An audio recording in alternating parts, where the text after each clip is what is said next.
बढ़ रहे हैं आगे। जेल प्रहरी भर्ती 2018 की बात कर लेते हैं। पेपर लीक में बड़ा खुलासा हुआ है। स्पेशल ऑपरेशन ग्रुप ने पेपर लीक प्रकरण में खुलासा किया है। टीसीएस कंपनी का प्रोजेक्ट मैनेजर पेपर लीक में शामिल है। टाटा कंसल्टेंसी का एक प्रोजेक्ट मैनेजर पेपर लीक में शामिल है। टीसीएस कंपनी के जरिए कंप्यूटर बेस्ड परीक्षा करवाई गई थी। जगजीत सिंह अभी भी टीसीएस में ही काम करता है। पेपर इसने दोस्तों को दिया बेचने के लिए। गिरफ्तार संदीप कादियान के जरिए 60 लाख रुपए में पेपर बेचा गया। 60 लाख रुपए में हरियाणा की गैंग को पेपर बेचा। अब जेल प्रहरी परीक्षा पेपर लीक की दोबारा जांच होगी। पेपर लीक का खुलासा होने पर परीक्षा रद्द कर दी गई है। जेल प्रहरी परीक्षा में पहले 9 लोग पकड़े गए थे।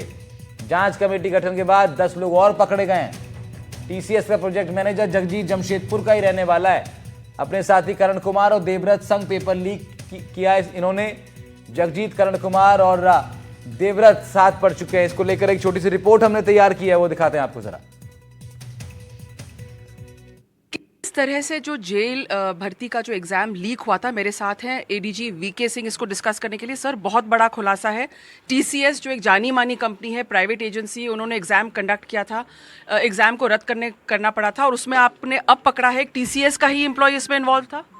जो टीसीएस का एम्प्लॉय इस एग्ज़ाम को कंडक्ट कराने के लिए रिस्पॉन्सिबल था, उसने ही यह पेपर अपने दोस्तों के मार्फत आउट किया था ताकि बेच के पैसे कमाए जा सके।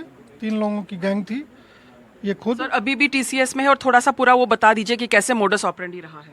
2018 में ये परीक्षा हुई थी, तभी भी ये टीसीएस में था और आज भी टीसीएस में है। ये अपने स्कूल के सहपाठी जो इंजीनियर थे और नोएडा में वहीं गुड़गांव में ही थे, उसके अलावा जो दूसरा इसका कॉलेज का इंजीनियरिंग के टाइम का सहपाठी है देवव्रत, उसका वो, ये तीनों मिलके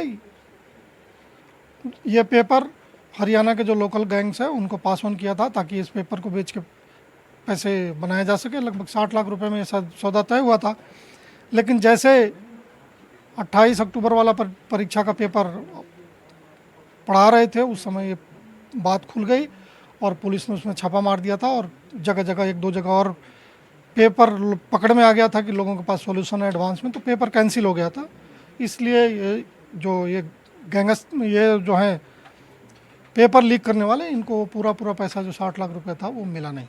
सर, इसमें यही लोग पेपर सेट कर रहे थे? मतलब ताजुब की बात यह है कि टीसीएस जैसे जानी मानी इंस्टीट्यूशन को आप देते हैं, कंप्यूटर का पेपर था, वही सेट कर रहे थे और वही लीक कर रहे थे। पेपर किसने सेट किया था ये अलग बात है, बट पेपर सेट होने के बाद परीक्षा के पहले जो एजेंसी कंप्यूटर बेस्ड टेस्ट कराती है उसके कब्जे में होता है और वहीं से ये पेपर लीक हुआ। तो ये मैनेजर था टीसीएस में? यस, प्रोजेक्ट मैनेजर था इस काम के लिए। सर, एसआईटी के गठन के बाद, क्योंकि पहले आपने कहा कि ऑलरेडी कुछ अरेस्ट हो चुके थे, संदीप कादियान का पहले ही अरेस्ट हो गया, एसआईटी के गठन के बाद आपको और क्या मिला है इसमें? मतलब आप कैसे इसको बड़ा खुलासा मानते हैं? देखिए, सबसे बड़ा खुलासा तो यही है कि जो बाढ़ था उसी ने खेत खा लिया।